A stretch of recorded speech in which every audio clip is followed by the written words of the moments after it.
Hello students, आप सभी का स्वागत है। और आज हम इस वीडियो में नंबर सिस्टम पे आगे बात करेंगे।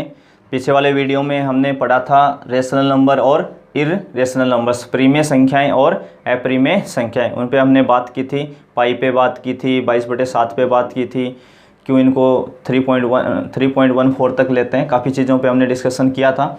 आज हम उससे थोड़ा सा आगे बढ़ेंगे, वास्तविक संख्याएं और समिश्र संख्याएं, यानी कॉम्प्लेक्स नंबर और रियल नंबर्स पे। तो सबसे पहले हम बात करेंगे वास्तविक संख्याओं पे, रियल नंबर्स पे। तो रियल नंबर्स का जो नोटेशन होता है, जो संकेत होता है या जिससे हम रिप्रेजेंट करते हैं, प्रदर्शित करते हैं, वो क्या होता है? R, capital R.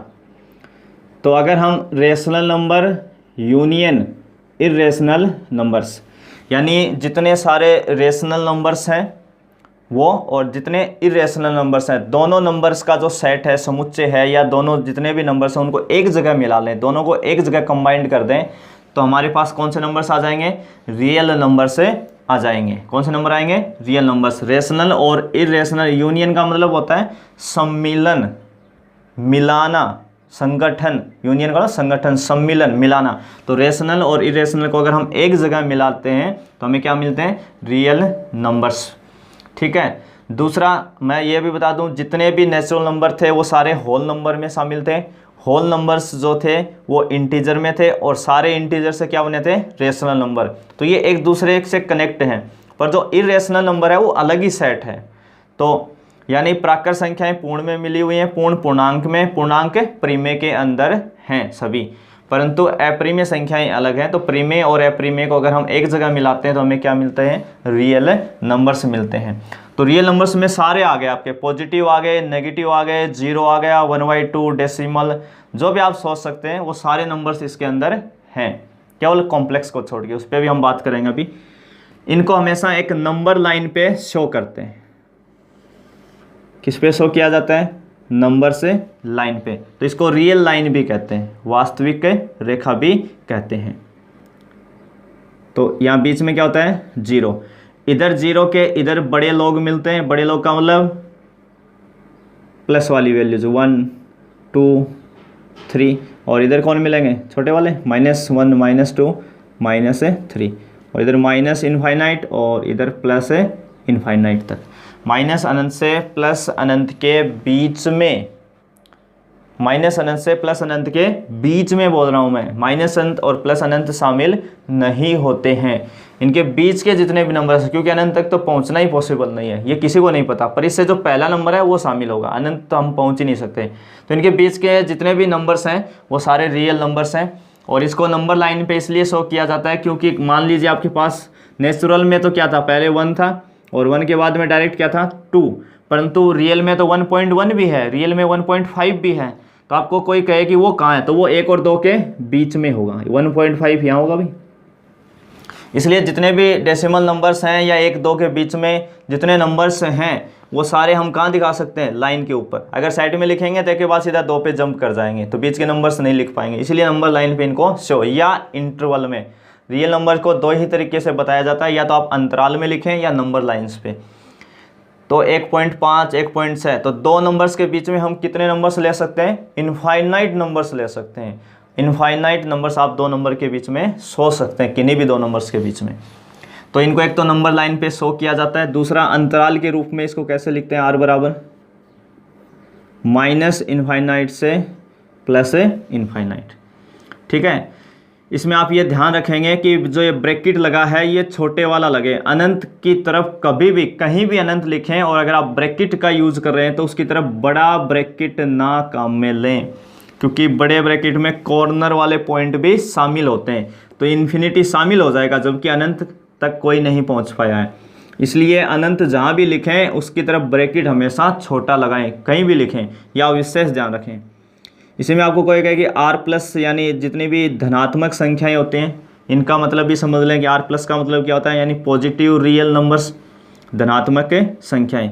तो इसमें कौन से नंबर्स आएंगे आपके? 0 से इनफाइनाइट तक। देखो 0 की तरफ भी छोटा चिन्ह, क्योंकि 0 पॉजिटिव नहीं होता। हमने पहले वीडियो में बात की थी कि 0 कैसा हमेशा इवन नंबर्स में काउंट होगा। आर नेगेटिव यानी माइनस वाली, तो माइनस अनंत से 0 ऐसे लिखते हैं। और एक आर नोट, आर जीरो जो बोलते हैं आर नोट, ये होता है आर माइनस आर में से क्या कम कर देंगे, केवल जीरो, यानी जीरो नहीं होना चाहिए। तो जितने भी रियल नंबर्स हैं अगर उसमें से हम जीरो को कम कर देते हैं तो वो क्या कहलाता है, आर नोट हो जाता है। तो ये संकेत हैं, चाहे आप Z plus Z minus Z note बोलें तब भी उनका इसी हिसाब से आप मीनिंग निकालेंगे। प्लस का मतलब पॉजिटिव, माइनस का मतलब नेगेटिव नंबर्स लेना। तो ये अंतराल में रिप्रेजेंट करते हैं, नंबर लाइन्स पे ऐसे करते हैं, प्रीमियो और अप्रीमियो को मिलाएंगे तो हमें क्या मिलेंगे, रियल नंबर से मिलेंगे। तो अब 10th लेवल तक तो रियल की बात करते हैं, उससे ऊपर आते ही हम कॉम्प्लेक्स में आ जाते हैं। तो अगर आप रियल तक बात करें, यहाँ तक बात करें तो सबसे बड़ा जो नंबर्स का सेट है, यानी सबसे ज़्यादा नंबर किसके पास हैं, तो वो रियल के पास है। अगर रियल तक बात करते हैं, अगर आप कॉम्प्लेक्स को भी इंक्लूड करते हैं, शामिल करते हैं, तो सबसे बड़ा नंबर्स का सेट किसके पास है, कॉम्प्लेक्स के पास। बस इससे ऊपर कोई नंबर्स नहीं है फिर हमारे पास। लास्ट कौन है, कॉम्प्लेक्स नंबर। कॉम्प्लेक्स नंबर्स पे हम पहुँचे उससे पहले एक चीज़ हम इसमें लिखेंगे, पहले काल्पनिक संख्याएं यानी इमेजिनरी नंबर।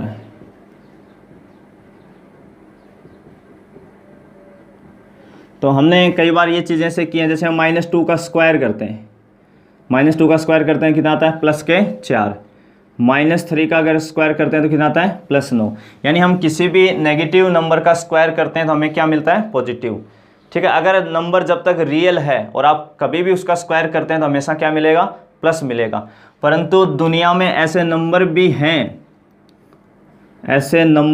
हैं जिनका हम स्क्वायर करें तो नेगेटिव आ जाएगा। जैसे रूट में अगर -2 लिखा है, रूट में कितना लिखा है, -2, तो आप स्क्वायर करेंगे तो रूट ही हटेगा, तो -2, यानी स्क्वायर के बाद में भी कैसा मान आ रहा है, नेगेटिव। जबकि रियल तक ऐसा पॉसिबल नहीं है। रियल नंबर तक अगर आप बात करेंगे तो किसी भी नेगेटिव नंबर्स का आप स्क्वायर करेंगे तो हमेशा पॉजिटिव होगा। परंतु दुनिया में ऐसे नंबर एग्जिस्ट भी करते हैं नेगेटिव, जिनका हम स्क्वायर करने के बाद वो नेगेटिव वैल्यूज देते हैं। तो ऐसे नंबर्स को हम बोलते हैं काल्पनिक संख्याएं।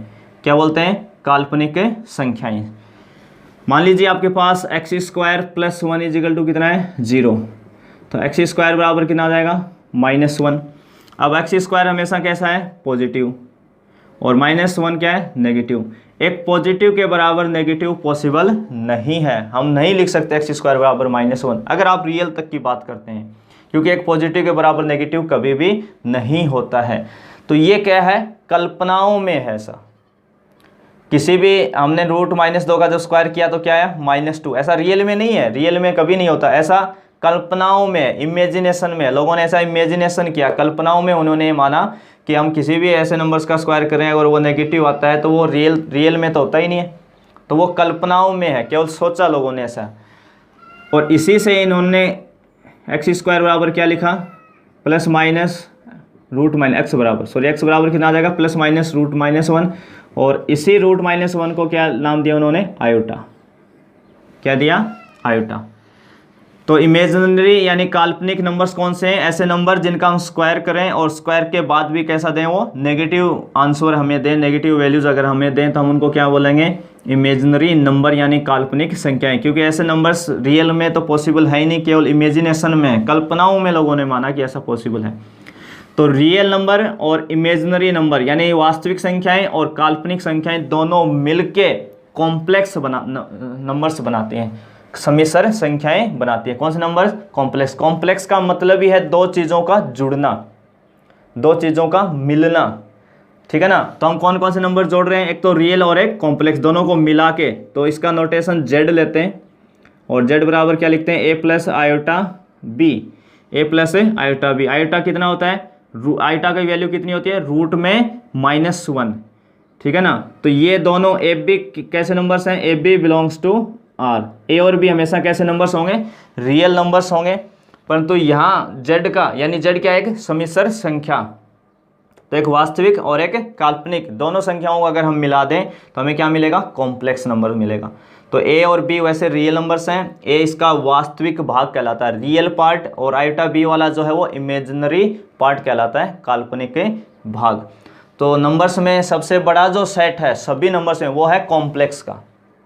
कॉम्प्लेक्स के अंदर सारे रियल नंबर्स आते हैं। तो यहाँ एक चीज़ और बता दें कि जितने भी रियल नंबर्स होते हैं वो सारे के सारे कॉम्प्लेक्स नंबर होते हैं। जैसे हम एक एग्जाम्पल लें कि कल को हमने 2 लिखा और आपसे कहे कि 2 कैसा नंबर है, तो 2 कॉम्प्लेक्स नंबर है। अगर कॉम्प्लेक्स तक की अगर आप बात कर, रियल तक की बात करें तो आप रियल बोलेंगे, अगर कॉम्प्लेक्स भी शामिल कर रहा है तो इसको आप क्या बोलेंगे, कॉम्प्लेक्स नंबर भी बोलेंगे, क्योंकि ये 2 की जगह इसको हम ऐसे भी लिख सकते हैं 2 plus iota into 0, 2 plus iota into 0। तो सभी रियल नंबर क्या है, कॉम्प्लेक्स नंबर है, पर सभी कॉम्प्लेक्स नंबर रियल नंबर से नहीं है, ये आप विशेष ध्यान रखेंगे। तो इनको हम क्या बोल सकते हैं, सभी रियल नंबर्स को क्या कह सकते हैं, कॉम्प्लेक्स नंबर से कह सकते हैं। तो सबसे बड़ा जो सेट है वो कॉम्प्लेक्स का है, उसके बाद में रियल का है, ठीक है। प्रीम में अलग ही सेट है, प्रीम में सभी इंटीजर आते हैं, इंटीजर में होल्स आते हैं, और होल्स में कौन से नंबर आते हैं, नेचुरल नंबर से आते हैं। तो आपको समझ में आ गया होगा ये सारी चीज़ें। आप सभी का धन्यवाद।